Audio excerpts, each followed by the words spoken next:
Pemirsa, modus baru kejahatan terhadap anak lewat media sosial diungkap oleh Bareskrim Polri lewat modus yang dikenal dengan istilah grooming.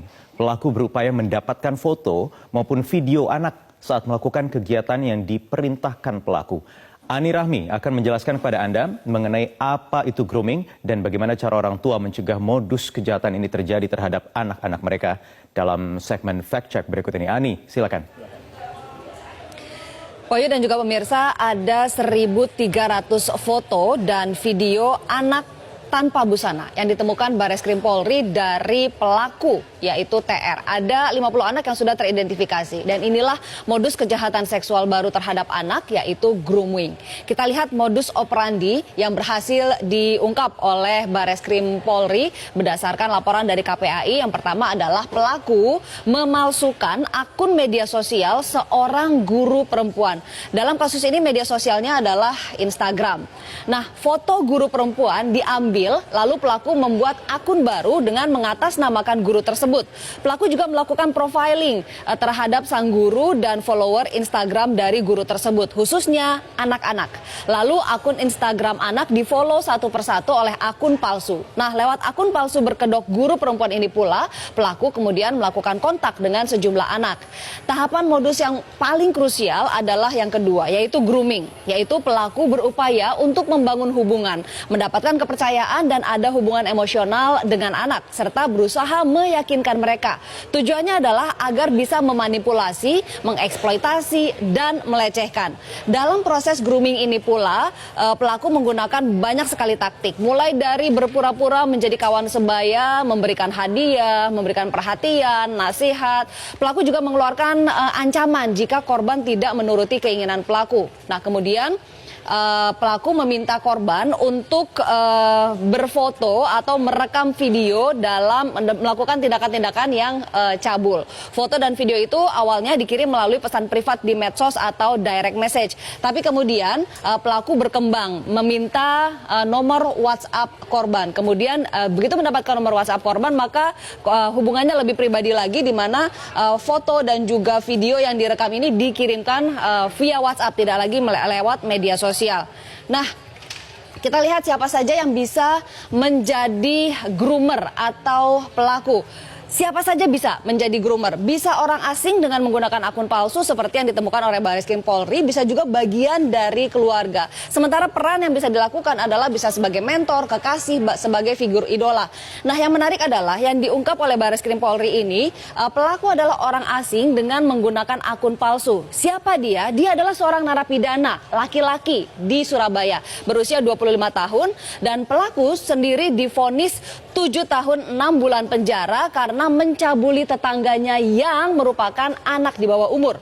Pelaku baru menjalani 2 tahun masa pidananya. Inilah kok bisa narapidana tapi punya akses terhadap handphone dan media sosial.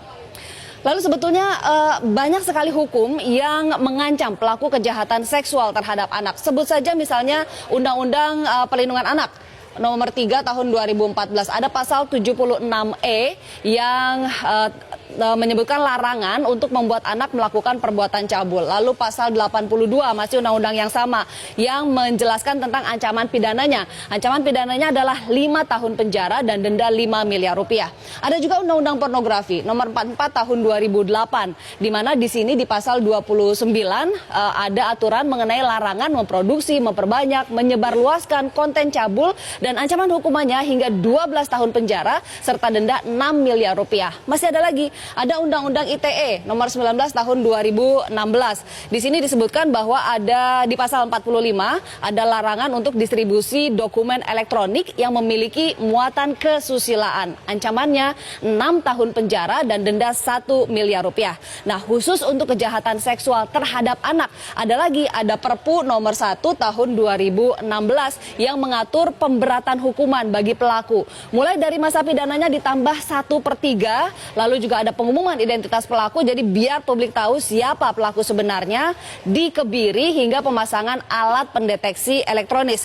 Kita hitung hukumannya, kalau misalnya semua ini diakumulasi, maka 5 tahun, 12 tahun, 6 tahun, 23 tahun. Kalau ditambah sepertiga lagi 7,6 tahun, total 30,6 tahun pidana penjara. Sementara dendanya jika diakumulasi bisa sampai 12 miliar rupiah. Tapi kan ternyata tidak, karena yang dikenakan hanya satu, yaitu hukuman 15 tahun hingga 20 tahun penjara, atau bisa juga terkena hukuman mati dan dendanya 5 miliar rupiah. Nah, kepada orang tua dan juga orang-orang dewasa di sekitar anak seperti guru, pengasuh, harus selalu memperhatikan anak dan waspada, terutama jika menemukan ciri-ciri yang menjadi indikasi bahwa anak adalah korban dari grooming. Kita lihat di sini ciri-cirinya. Yang pertama adalah anak menjadi sangat tertutup. Bahkan untuk aktivitas sehari-hari seperti kegiatan yang dilakukan, teman-temannya, anak menjadi sangat tertutup dan tidak lagi bercerita kepada orang-orang dewasa di sekitarnya, termasuk juga orang tua. Lalu anak memiliki pacar yang usianya jauh lebih tua. Anak juga tiba-tiba memiliki banyak sekali barang baru dan juga uang yang lebih banyak dibandingkan dengan uang jajan yang diberikan orang tua misalnya.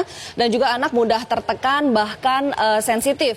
Karenanya orang tua dan orang-orang dewasa di sekitar anak harus peka dengan perubahan-perubahan yang ada di diri anak. Dan jika melihat ciri-ciri salah satu saja seperti ini, segeralah cari lebih dalam, cari tahu apa penyebabnya. Dan jika memang terbukti anak menjadi korban grooming, segera lapor ke polisi. Berikutnya adalah orang tua juga bisa melakukan peran lebih. Yang pertama ada komunikasi, komitmen, dan supervisi. Komunikasi ini tentang apa saja? Penggunaan gadget, media sosial, keseharian anak, teman-teman anak, apa saja.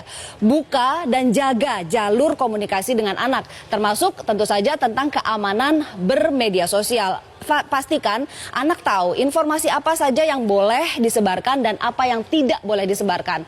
Lalu juga buat kesepakatan, ini terkait masalah komitmen mengenai penggunaan gadget. Misalnya berapa lama anak bisa main gadget, kapan dan di mana boleh main gadget. Lalu misalnya ada komitmen dengan kesepakatan ini baik dari orang tua maupun dari diri anak sendiri. Nah, dari orang tua juga harus memberikan teladan dan komit tidak menggunakan gadget di waktu-waktu yang disepakati. Jangan sampai anaknya dilarang tapi orang tuanya pakai gadget, itu kan tidak memberikan teladan.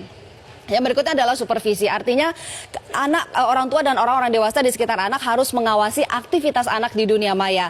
Konten yang dilihat anak apa, game yang dimainkan anak harus tahu, media sosial yang diikuti, aktivitas dan jaringan pertemanannya juga harus dalam pengawasan.